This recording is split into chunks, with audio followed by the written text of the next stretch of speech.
Welcome to the Bedroom Studios podcast, the podcast where we talk about what goes on behind the scenes in a musician's world and bridge the industry gap by bringing their stories, expertise, and advice to early career artists. Subscribe to join us for a fun chat about life as a creative person, tips and tricks for pursuing an artistic career, navigating the music industry, and more. My name is Emma De La Rosa. I'm a singer-songwriter based in Toronto, and today I am interviewing Tara Kannangara. JUNO-nominated artist Tara Kannangara is a second-generation Sri Lankan-Canadian force of nature, giving you music that is deeply personal, genre-bending, and culture-blending.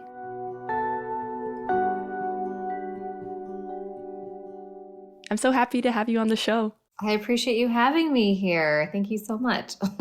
To start off, can you introduce yourself to our audience and give a bit of background on your music and artistic journey? Sure. So I'm an artist based in Toronto, and I sing and I write music. I also play the trumpet and other instruments, but not as well as the ones I previously mentioned. I primarily feel that I'm more of an artist than an instrumentalist, especially these days, meaning I really like to create. And I want to figure out new, interesting ways to execute the vision. And I grew up out west in BC, Chilliwack BC, which is close to Vancouver. And I made my way to Toronto because I felt that it was going to be the city where I would be pushed to do the things that I wanted to do because there's such a vibrant arts community here. So yeah, that's I feel like that's very broad and perhaps boring, but that is like a little brief snippet of what I'm about. Yeah, it's interesting how you were saying that you felt that you're more of an artist than an instrumentalist, because I think I feel the same way about myself, but I started out feeling that I was more of an instrumentalist because it was easier for me to hide behind an instrument. And then it took me a long time to develop the confidence to realize that I just needed to create, and that I also wasn't like I'm good at the instruments I play, but like I feel like I'm not that good compared to the other people I see who are like so like if you see someone who's like really good at playing piano, your grade 8 RCM is like that. It seems pretty small compared to yeah. In the greater scheme of things, some of those markers of success may seem small, although that is very cool that you got your grade 8 RCM. Not everyone has, so Thank you. Just wanted to give you a shout out. But don't ask me to play anything at grade 8 RCM. Yeah, that resonates with me a lot because I started out with like quite a bit of training. I've been playing music and learning music ever since I was 3. And I was really afraid to call myself an artist because it felt like a much more vulnerable thing to do. To be a really great instrumentalist is a fantastic skill. And I'm glad that I've developed those skill sets. But I think I secretly wanted to be able to have my art stand on its own, separate from whatever I could execute technically. Like, is it good to anyone who's listening to it versus people that have to have a certain amount of education to appreciate it?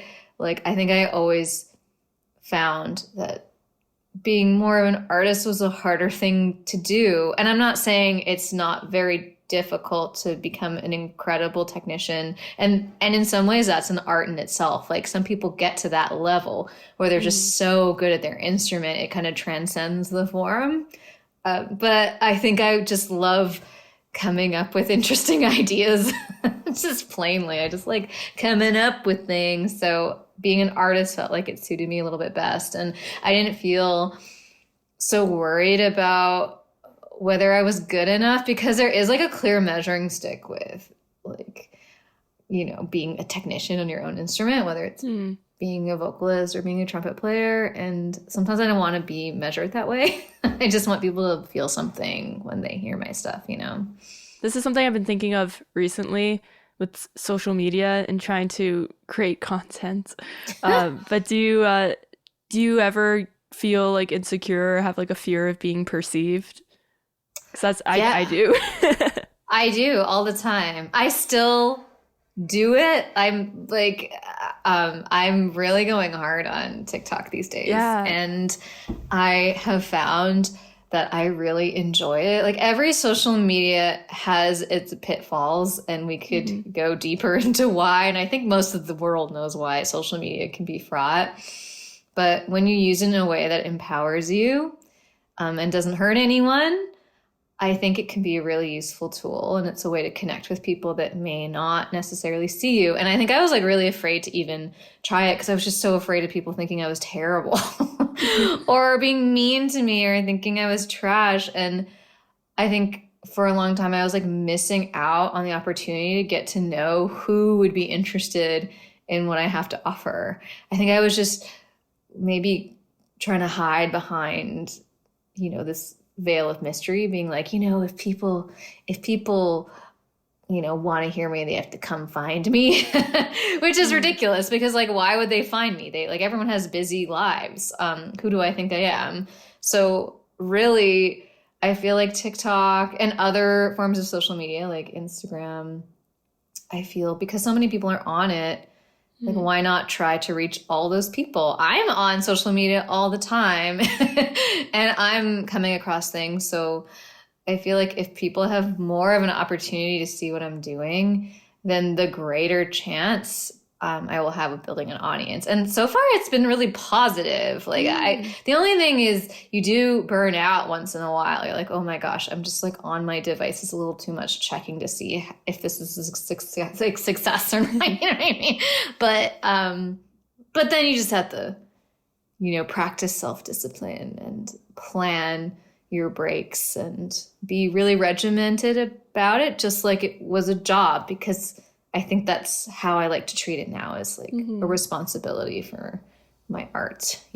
Oh, I like that. Responsibility for your art.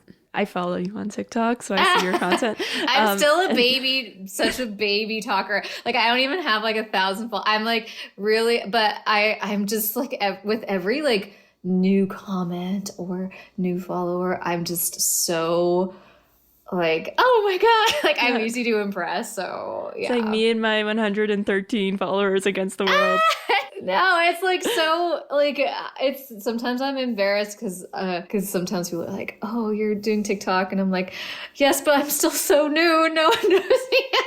It's like an insecurity. Well, I was gonna say that like your content is so good, and it just has like, from the outside looking in, it looks so natural and like so organic. I feel like haven't gotten to that place where it feels really comfortable. Like a lot of times I'll talk on my close friends Instagram story of like maybe like 10 people, the same way that people would talk on TikTok and have that be public, but I feel like I can't bring myself to post those things on my TikTok. Like it just, I don't want to do that. It's scary. So, yeah. And it's like, what do I even talk about? I'm like, I don't feel like I'm a very interesting person, because when I rant on my close friend's story, it's literally just me complaining about how tired I am. But honestly, hearing someone talk about what they're going through in their life is interesting. And the quicker I got used to that, the easier it became. My friend, his name's Modibo Keita. He's this incredible artist, and he also does a lot of arts admin, and he works for the Montreal Jazz Festival. He's an amazing artist and person, and he is always telling me, like, you gotta get on, so like early days, he's like, you just gotta start doing this stuff. And I'm like, it's too scary. And you said the exact same things that I said. It's like, I don't know how to do it to make it feel natural. And he described it as like, it's almost like you're painting a picture with a lot of dimension, or like you're making a very long film with deep character development, in that you are supposed to show many different sides to yourself that give your audience a greater picture of who you are.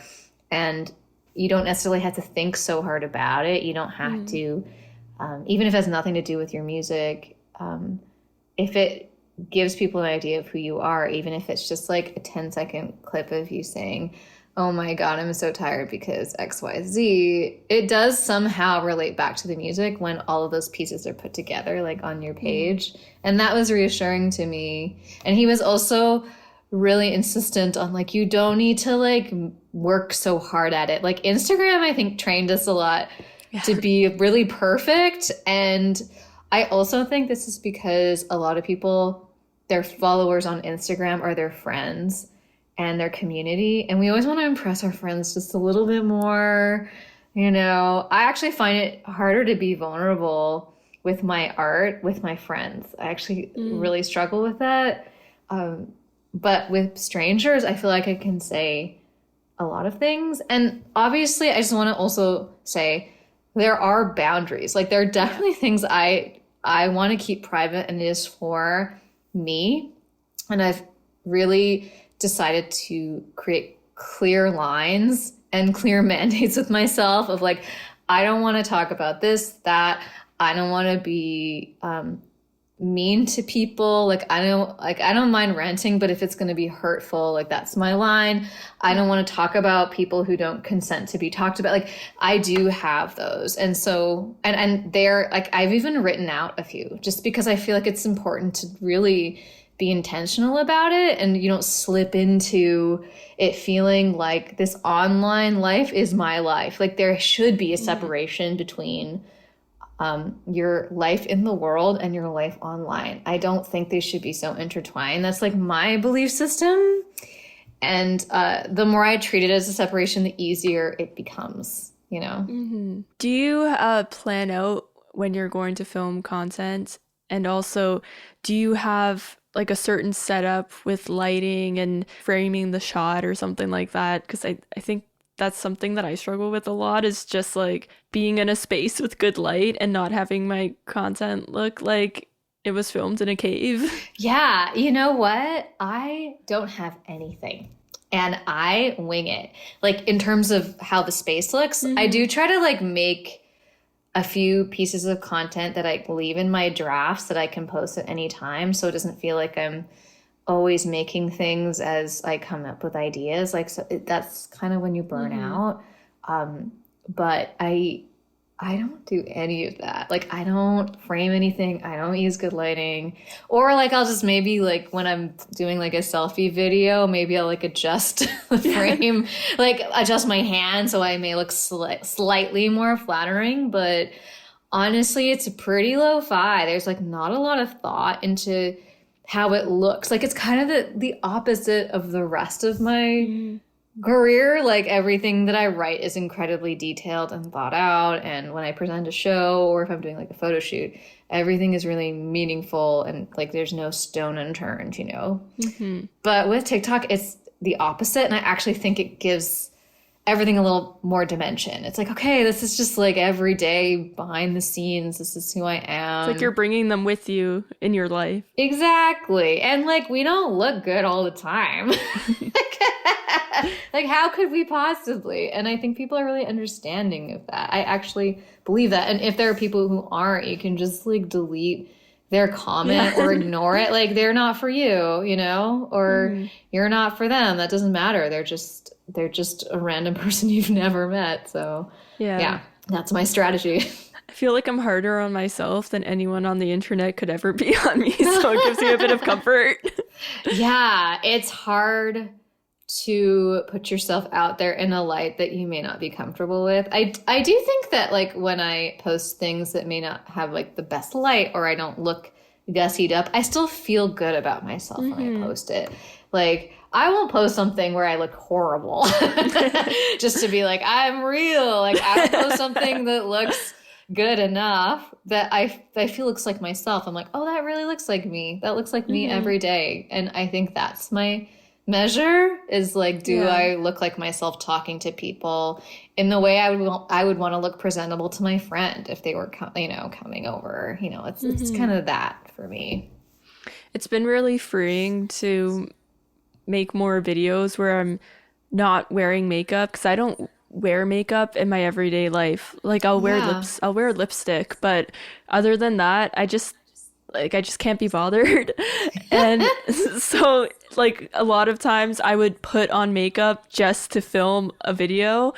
And so it's just nice to not do that. And and it just Yeah. makes the process so much faster too. Yeah, that's so fascinating because I've noticed since going on TikTok, I have been a lot more understanding and forgiving of how I look. Like I Mm, have body image issues like most people do, and I have mm, my own kind of neuroses about it that will probably go on for many years of my life. But I will say one positive thing is that I'm used to filming myself on TikTok oftentimes without makeup.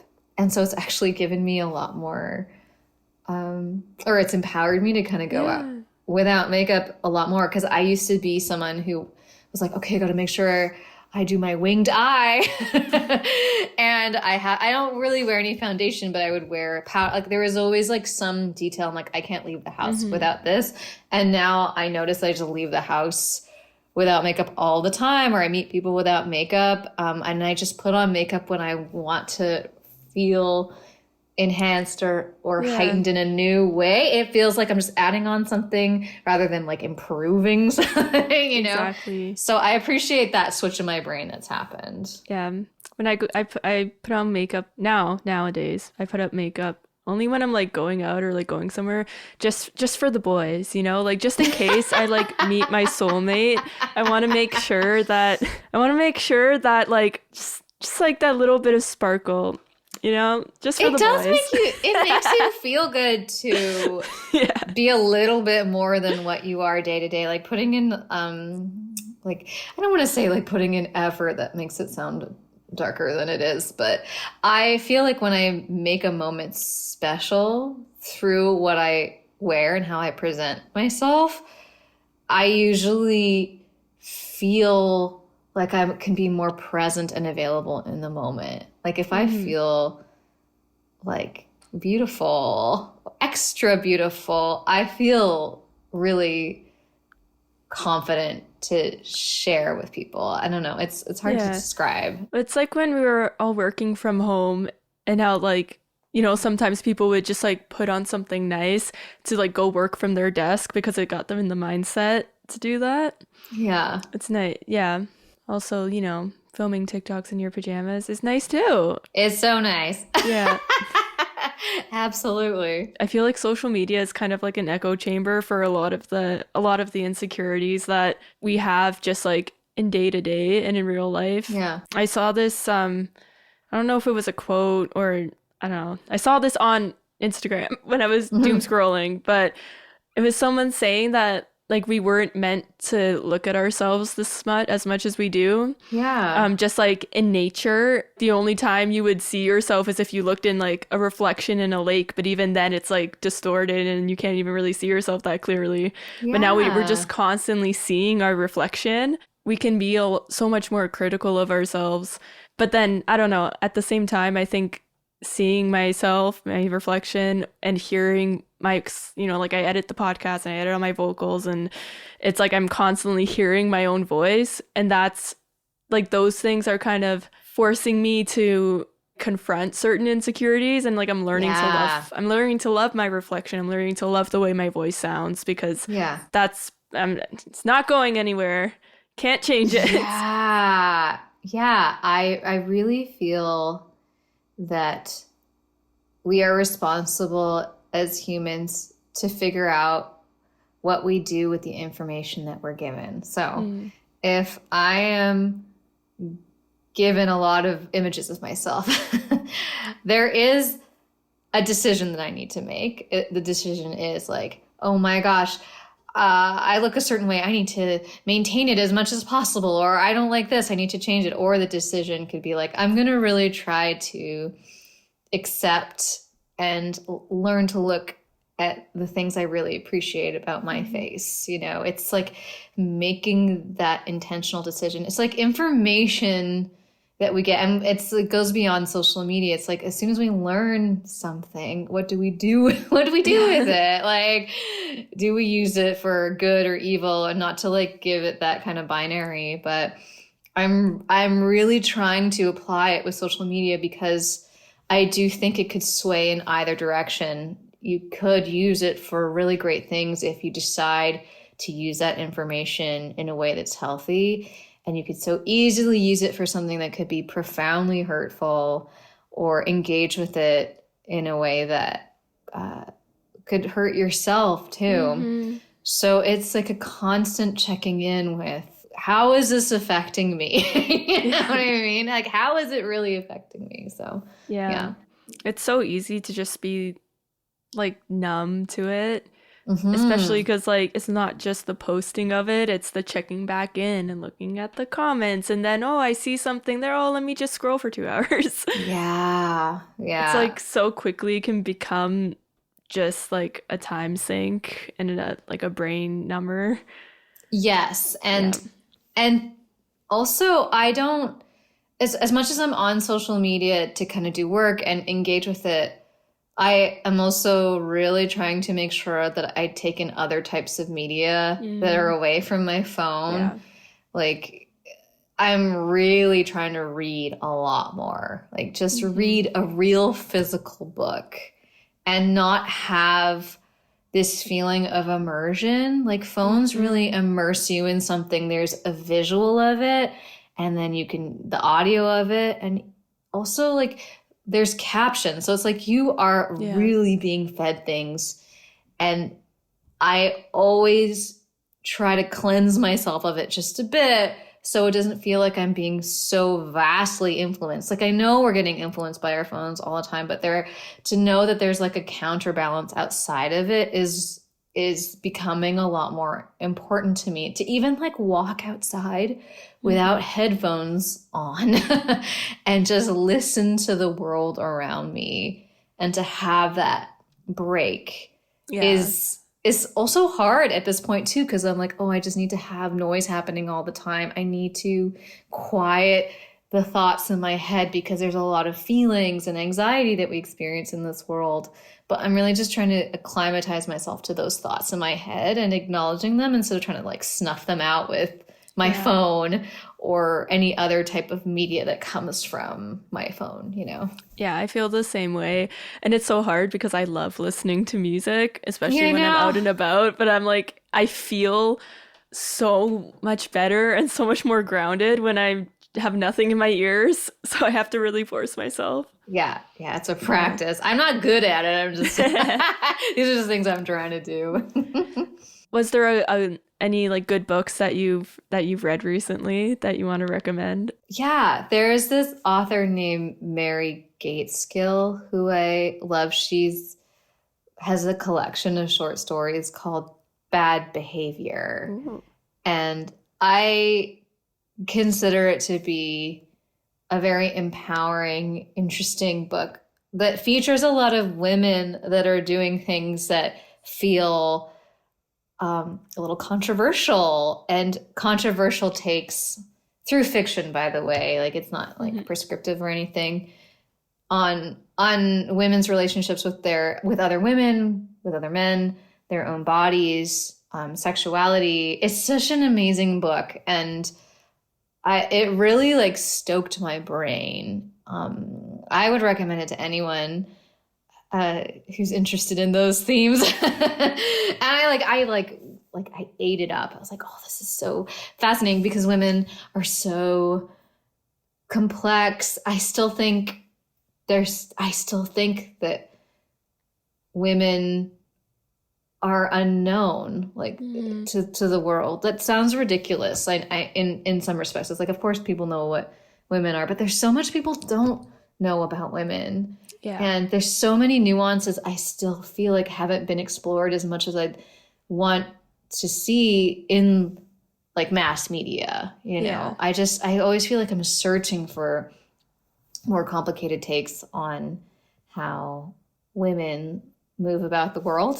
Hmm. And I know they're out there. They're definitely out there. And this book is an example of it. It was written a while ago, like in the 90s, maybe 80s, 90s. But I think, yeah, I think so many decisions that are made about women in the world are wrong. And I think it's because people haven't taken the time to really, um, actually, I shouldn't say people haven't tried. I just think the systems available still make it difficult for women to be seen. That's Yeah. what I'll say. Yeah. Because I Yeah. know there's champions for women that have existed since the beginning of time that just haven't had the opportunity to be heard based on the Hmm. systems that were there. So it's obviously gotten a lot better, but I'm still waiting. Yeah, it's so hard. I feel like there's a lot of things, even just in terms of like women's health and like our bodies, that it's like gross to talk about in Yeah. public. But it's like, Hmm. how am I supposed to know that we have 4 stages of our cycle? And no one told me. Yeah. There's so much I didn't know about my body Yeah. that I'm somewhat embarrassed about it and ashamed of it. There's things that I still know that I have no idea about. And I'm like Yeah. afraid to Google it because I Yeah. don't know what's gonna come up. Yeah. I think there's a lot of shame around women's bodies and Hmm. how the perceived inconsistencies of them, and especially about women's health. Like, oh my goodness, like it's Oh it's one of man. the saddest stories of all time is how little people still know about how Yeah. women's bodies work, and it's a profound tragedy to me. Yeah. So yeah. Yeah. Oh man, I could go into I'm not gonna go into it now, but like uh I relate to that so hard. Yeah, like I mean, I think about like I mean, I'll go into something that feels like maybe gross, but I'll just say it anyways because Not gross my here. body is This is not the gross. space. Like I just went to get like some tests done as women do, like to make sure everything's working okay, and like a physical. And I just remember going into the office, the clinic, and it just felt so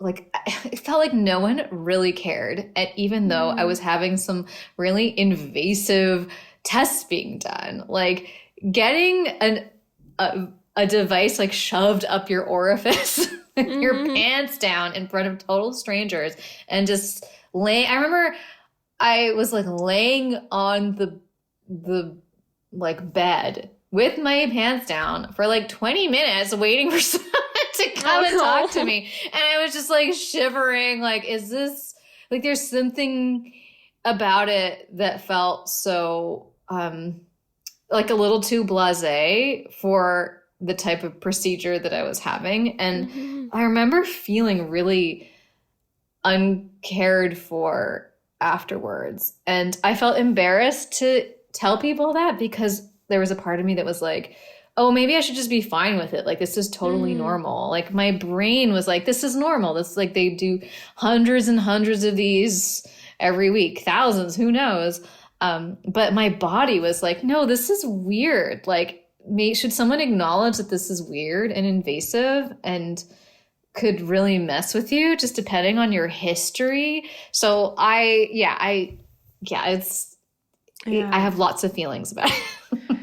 I feel like it's so hard for, and I don't mean to make a generalization because it's, different for everyone, but I feel like it can be so hard for women to not just like communicate that if we're that they're uncomfortable, but to be confident in the fact that that's what they're feeling. I think I'm just thinking of like a relationship I was in that was like it was not right for me.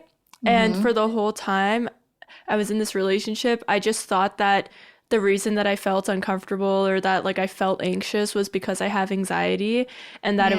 it was like my fault, and that like I shouldn't, it wasn't because it wasn't compatible. It was because of Yeah. me, and I was ruining it.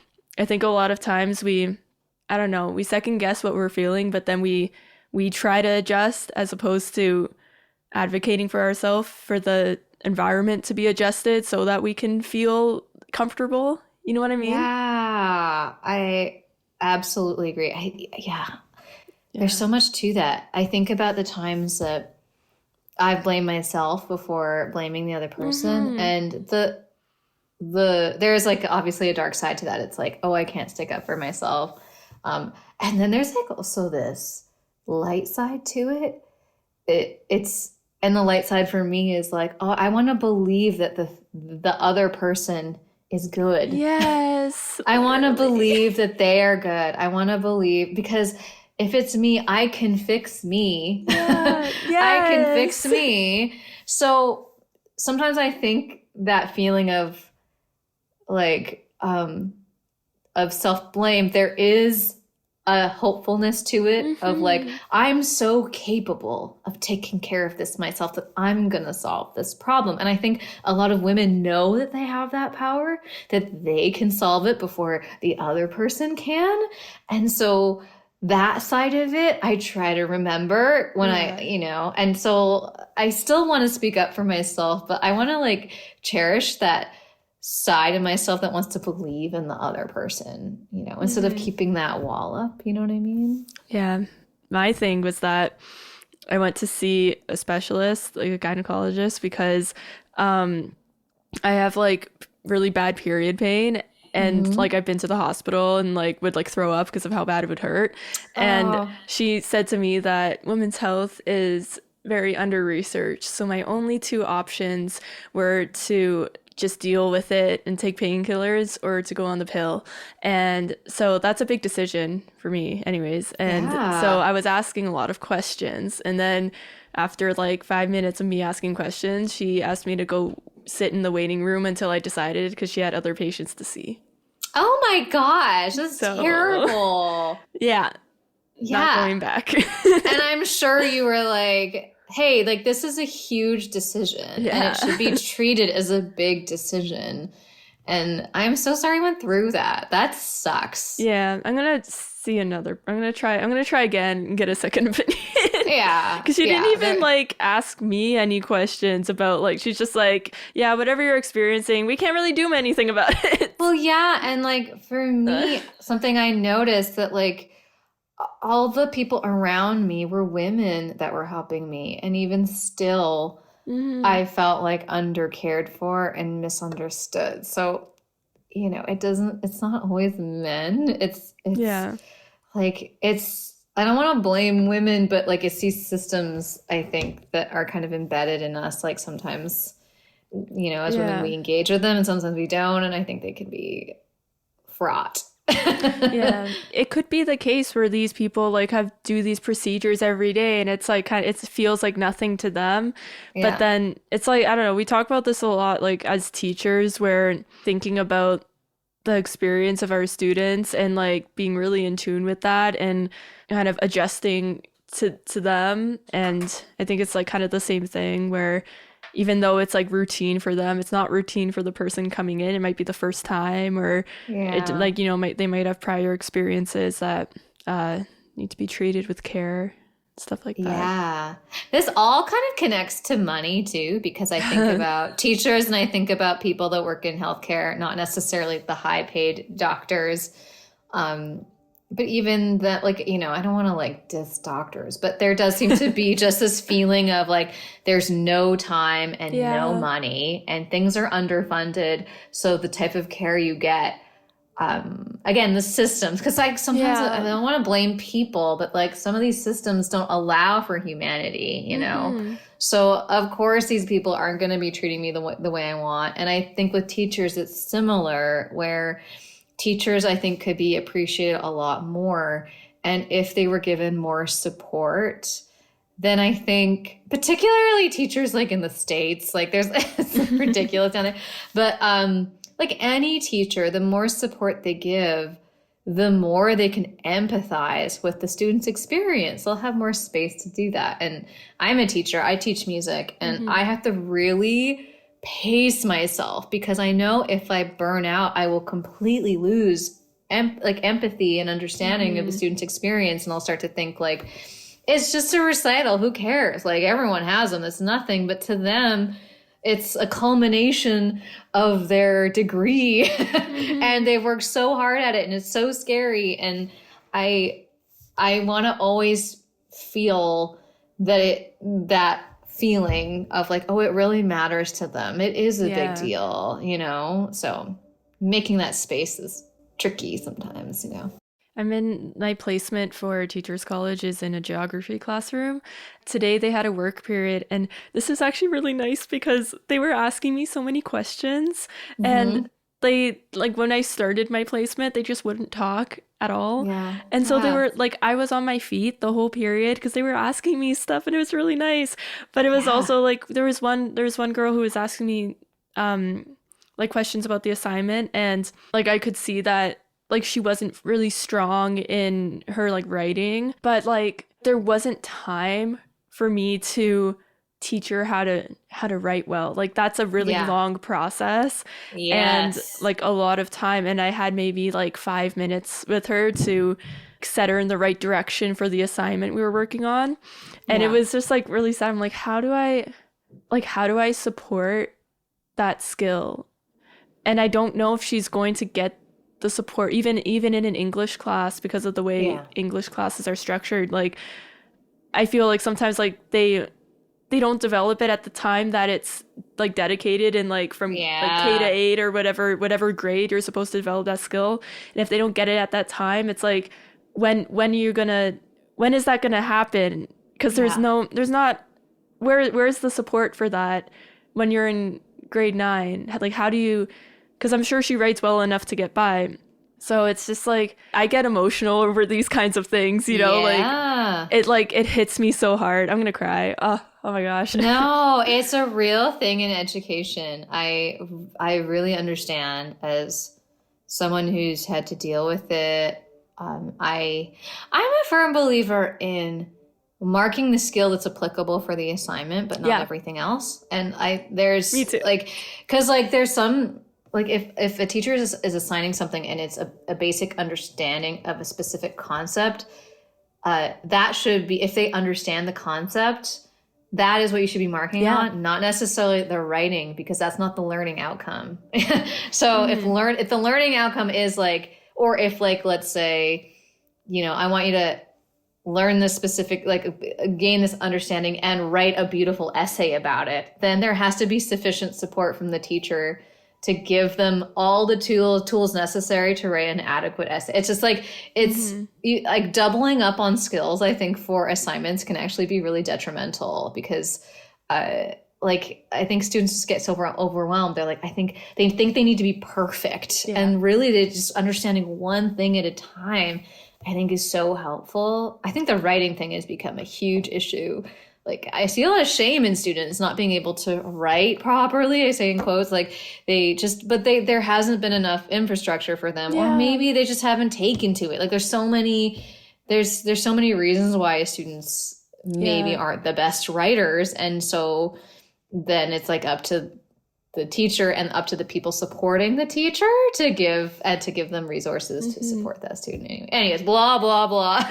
No, this is my jam. I love it. Like I had a lot of home support growing up with homework. Like me and all my siblings, like my mom would help us with our homework. And Yeah, like she's a teacher, she's a math teacher, and my dad is also like really good at writing. yeah, And like they would read with us as kids, and when we'd have in grade 7, 8, and in high school when we would have essays, they would edit it with us, but like they wouldn't do it yeah, for us. We would have to sit next to them in a chair and they would read it yeah, out loud. And when they yeah, would want to change something, they would explain to us why they were changing it. And so yeah, that's why I'm a good writer, is because I had that support at home. yeah. There's not a lot of time for teachers to give that same individualized support. And if the student doesn't Absolutely. have parents or a tutor or someone who helps them at home, then they're gonna like it's just there's like that's like another barrier for them. Yeah, yeah. Yeah, it's so hard. It's so sad. It is hard. It is sad. And it's like figuring out where the wins are going to be. And if there's at least one win with a student that has a Hmm. significant amount of barriers, that's like that's like a little bit of momentum. It's like, okay, you did this one thing really well. And Yeah. here's how we can build on that. That's how I try to approach it, because it is sad when, I see, I've had students who have like 3 jobs and they can't get their Hmm. assignments in on time, and they don't have a lot of support at home or resources, and so it's recalibrating everything so that it does feel like they can still be successful instead of it feeling like just a burden. Yeah. I like that. Hmm. You've spoken before about breaking out of like the institutionalized structure of learning music, and Yeah. I was wondering if you could talk more about that and how that influences the art that you make now. Well, as a someone who's a teacher and has gone to school for all of these things, I feel you probably understand that there's like all these things that we are told that we should do to be successful. And I remember when I was younger, I was always placed in systems. I'm not saying all systems are terrible, but the systems that I was placed in didn't necessarily reward creativity Mm. or innovation. I think, taking like RCM, speaking of, did so many RCM exams and I played in a lot of local music competitions like the Kiwanis Mm. Festival. And I was constantly being graded and judged and like adjudicated. And so I think within those systems there was a very specific type of reward I would get. And it was from like playing something as perfectly as possible and fitting in with a very specific curriculum. And as I got older, I was seeing how it was really stifling me. I was like, I have my own ideas about this, and I have my own thoughts and feelings that don't necessarily adhere to the things I've been trained to do. And it took a lot of listening to myself and checking out other types of music and learning how to appreciate other pathways into creating music. It was only then where I really started to have the confidence to get away from that feeling of like, I want to be perfect and I want to make music that's impossible to criticize. Like, that should never be the goal. It's like you want people to you want your music to be provocative and not in like that, like the sensual sense, or it could be, but you want it to provoke a feeling rather than like get a check mark, like good job, you did it. Like that shouldn't be the goal. At least it shouldn't be for me. I want the goal to be this moved you, this made you think of something that you care about, even if it's like, whoa, I don't like that. Whoa, I'm chasing that. And I discovered that I could not get that from doing institutionalized types of things. So, I went to U of T for music, and I think I was just so concerned at the time of impressing my professors and getting good grades that I was kind of missing or not prioritizing my own curiosity of the art form, which is curiosity is what feeds creativity, I think. Yeah. So, Yeah, no, I felt that for me, everything is about confidence because I yeah, lacked it for my whole life. yeah, But yeah, I felt like I had a wonderful experience in my undergrad because like the community was amazing, but I also felt like going into a degree where everyone was similarly passionate about music and everyone was so hardworking yeah, created this idea in my head that I would have more worth as a human if I was a really good flute player. yeah, And like I'm glad I practiced so much, but a lot of times like I like really sacrificed my health yeah, to like put in that amount of work, yeah, and it didn't, yeah, it just kind of kept me from it filled a bucket, but it like kind of allowed the creative like bucket or like the songwriting part of me to be like further like pushed aside a little bit. yeah. um and now I write songs and play flute, and I'm pretty happy Yes. about that. Yes, you do it all. You can do it Yeah. all. Maybe not all at the same time. I can't do Yeah. it all at the same time, but like you eventually get to do it all. Yeah. I try to, and then I burn out. So I want to congratulate you on like your accomplishments as an artist because it is like really Oh, impressive. And I feel like a lot of people I have on, like I'll read their bio that lists all of the cool things they've done, and they'll be like, "Oh my gosh, like it's so weird to hear it listed out." But like you've done a lot, and I think it's really cool. And So I'm gonna read them. Right now. Oh my But gosh, you're right. I do feel yeah. squeamish. But yeah, so you're Juno nominated and you've been featured on a lot of other things like Toronto Star and Sirius XM and CBC, to name a few. And I think for a lot of artists and musicians starting out, it can be difficult to find the pathways to those kinds of opportunities. I mean, also like you have those opportunities because you're like insanely talented and hardworking. Ah. So like that's like its own thing. But I was wondering if you could share like not only your experience of those things, but the path that it took to get there, just to like I like to try to create more transparency about things that happen in the industry. Oh my gosh. Okay. Well, let me try to sum it up.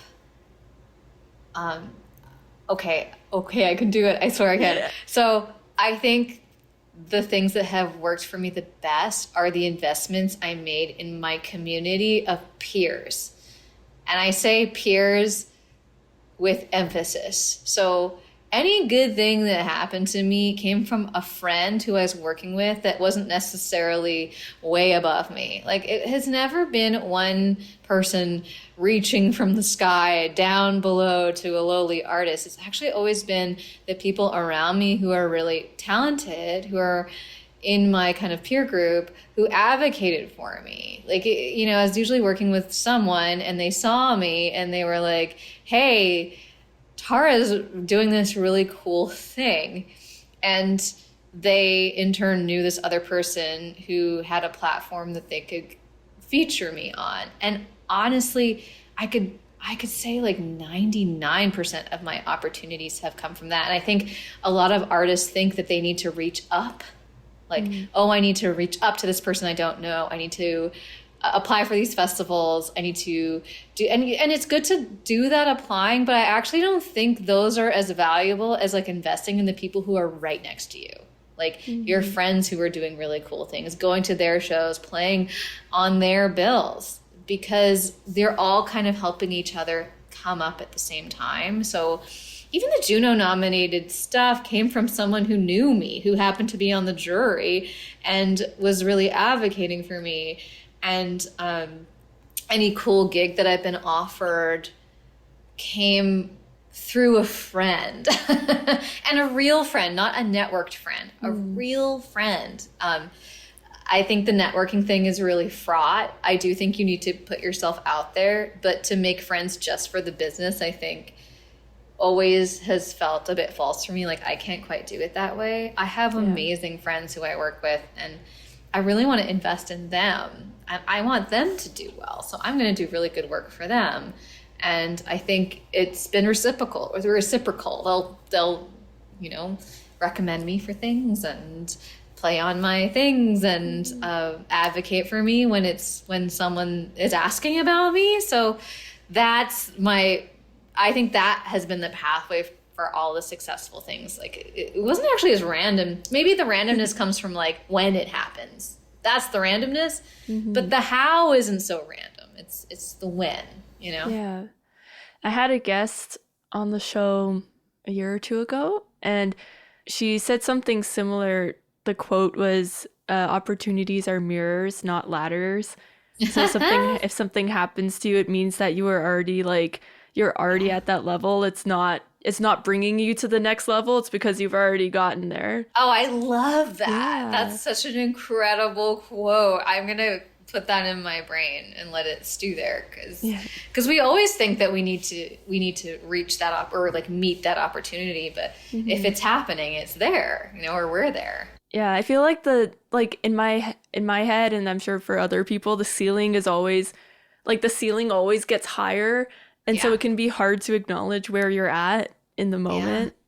Yeah, that's a common problem for artists. And also because we're comparing ourselves constantly. So it's hard to notice the good things when they are happening. Exactly. Yeah, I'm trying to be more present now. What's one thing you're doing as an independent artist that you wish you could delegate to someone else? Good question. I like that I'm doing most things except for any type of application. I've done so many of them whether it's like for a festival or for a grant. I would love for someone else to do that for me. I basically do everything except like when it comes to writing, I have collaborators. But in terms of the project of Tara, I hate doing that stuff because it really takes me out of my creative space. Like I understand the value of doing it as an independent artist. Like I think every independent artist should learn how to do these things. So there's budget, do these types of applications for grants and festivals and showcases. It's good to do it. But after you've done it a few times, stop. Because it just takes so much time. And I am noticing that creative space is the most precious space where it's just open and you're available to write and you don't have to worry about anything. So that's what I would love to get that stuff off my plate. It sucks. The follow-up is, what's something that you would never delegate? It's my social media. Really? I would do, yeah, that's a controversial answer. Yeah. I know it is because like there was definitely a time where I wished that someone else could do my social media. But I feel passionately about being in control of it. I worry about someone misrepresenting me on social media. I think if I were to delegate it to someone, they would really have to know me. Like really have. I can't imagine someone else dealing with my TikToks unless they were in charge of like posting it at a certain time. Even still, I think maybe because I've crossed that threshold into making my social media more creative than businessy. And I think that's why I like it. As soon as it's too businessy, I hate it. But if it's like a fun thing that I get to play with, then it feels like an extension of my art practice all of a sudden. And maybe because I'm doing so much like songwriting through it, I'm like, oh, I'm going to throw up a verse I wrote. It actually feels like it's a part of my creative practice. So yeah, I think I want to keep doing it until it's like untenable. But that, I'm still such a baby at it, so it's hard to imagine. That's so good because I feel like that having that mindset towards it is what's going to make it sustainable for you. Yeah. I hope, yeah. That's really cool. I didn't expect that. I would totally delegate my social media. Yeah, I know. I mean, like, and also obviously like my art practice, that's like a very personal thing, and there's only a select few people that I would ever trust with that. But in terms of like the upkeep of Tara Kannangara, the artist, like I would want to do the social media. Yeah, I feel like for a lot of parts of because I also do everything for my artist project, and I feel like even if I were to, like, sometimes I'm like, oh, I wish I could just like have a secretary, or like someone to just do all, because I'm just writing emails all day, every day. Yeah. But it's like if someone were to do that, it would just like they would still have to run things by me, and then at that point I might as well just do it by like if I'm gonna have someone whose job is to just forward me the emails I'm supposed to respond to, I might as well just respond to them right as they come to me. I feel like there's a threshold to get to when it comes to having a team, and I haven't reached that yet, which is fine by me. Like it could or could not happen. It's just one of those things where I don't have to worry about hiring a team yet because I'm still small enough that I can do things myself. I think the threshold is when there's lots of money coming in. Yeah. And lots of, you'd be like, if like, as soon as there's larger pieces of larger pieces of money kind of rolling around, it's really important that someone is there to like manage your stuff. Yeah. And there are points where I've like gotten to that threshold, like close, and it's just so stressful that I'm like, okay, I need someone to manage this side of things so I can leave space available for that. Like if you're doing like massive tours and someone has to book it for you, like it's too much like to do all yourself, especially if there's a lot of money invested in it. So that's I think when things you need a team when you're starting to take in lots of money. I think. And I think that brings it into perspective really well, because I know like a lot of people would be like when I say a lot of people, I mean me. It's like, oh, like I see people like, working, like they have a team and they're working with people or they have someone managing stuff. Like, I don't know, like when is the time for me to do that? Or like when is the time for me to get PR or blah, blah, blah. And I think that's, yeah, it's a good way to put it in perspective. I've like even heard people saying like you shouldn't be spending any money on marketing until you're making money from your art and then you spend Yeah. 10% of what you make on your art on the marketing. Definitely. Like you want to make sure you're being really smart about your money when you're not Mm-hmm. like most artists are taking a loss. So Yeah. you want to make sure you're making that gap much smaller. And if you want to invest in any PR, it's usually like a publicist. And with a publicist, you'd want to get a grant to cover it, Yeah. or know that you have some disposable income to use. And the publicist you hire, I wouldn't, some people hire like $10,000, $20,000 publicists and they're independent artists with a very small following. And that's like a terrible idea because I think they think that the publicist will get them the stuff. But the way the landscape is now, you kind of already have to have a lot of heat on you. Mm-hmm. And then getting a publicist should feel like an extra thing that you can do versus like, oh, I need a team to be big. It's like, no, you actually should be doing well already. Yeah. And that is quantified by money. Like Yeah. money really talks. It tells you what you need, So if you don't have a lot of coming in, the market is speaking to you. It's like, okay, I'm not ready for that yet, but eventually it could get there. Yeah. If I have a certain amount of budget to put towards my art, I want to make as many songs as possible so I can like release them and then learn through each song and like learn how to do things myself and then try new things with each song and then hopefully that will bring me to like that will help me grow and then I can figure out what to do next. Yeah, I think that's a very healthy perspective and smart. It's very smart. Yeah, I'm very stressed. Yeah, it's exciting. Okay, we are at the end of the interview. I have the last two questions. Okay. What piece of advice would you give to an emerging artist beginning their career? Ooh, I would say don't wait too long to start trying things. Like I would release music quicker instead of trying to make something perfect and then release it. I think you should learn, like actually I would give the advice that you just gave. It's like I'm going to like release songs and learn from each thing. I think that's the best way. You want to build a bit of a track record. You can't just hit all of a sudden unless you're like signed to a major label and they have like hundreds of thousands of dollars behind you to blast you out into every, but if you're just a small independent artist with limited resources, you need to just keep your name out there. And you do that by doing little bits at a time instead of one huge release and then nothing for 5 years. Like you want to keep, and I think I was a little guilty of that. I remember back in the day, I was like, okay, I got to make something perfect.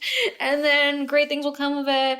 But it's too much energy to give all at once. And also I think you need to build into that energy. Like you need to get used to the feeling of releasing music to people. You learn so much from it. So instead of getting it right the first time, just do it.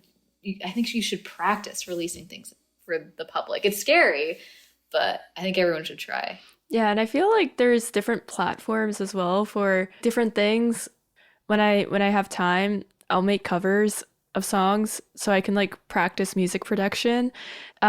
So like those things, especially at the beginning, like I would put them on YouTube and I'd put them on SoundCloud. And that's like kind of like a small scale release in a way where you're like putting something out in the world that you spent an extended amount of time creating. Yeah. And yeah, I think I don't think it always has to be on Spotify.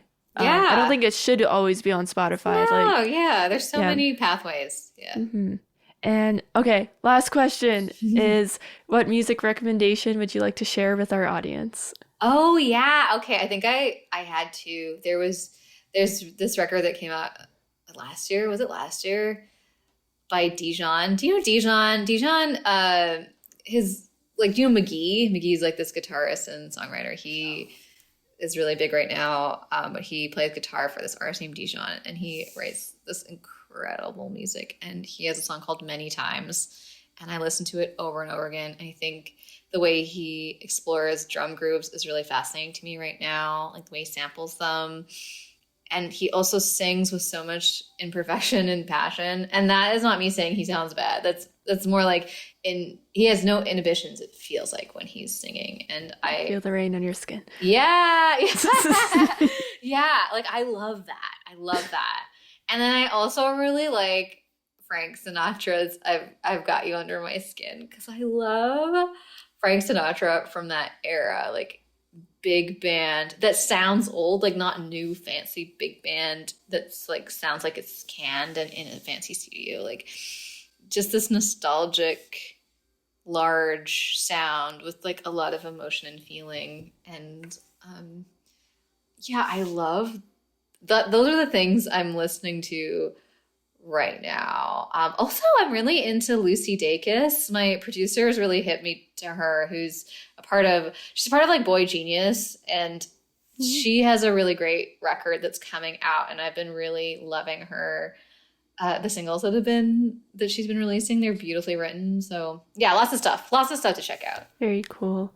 My sister is 16, and sometimes, like when she listens to music in her room, I'll hear her listening to Frank Sinatra. Yeah. Or I'm trying to get her. I'm telling her to listen to Etta James, but she doesn't listen to me very, very much. So she hasn't done it yet. She'll come around one day. Yeah. So that's the end of the interview. Okay. Thank you so much.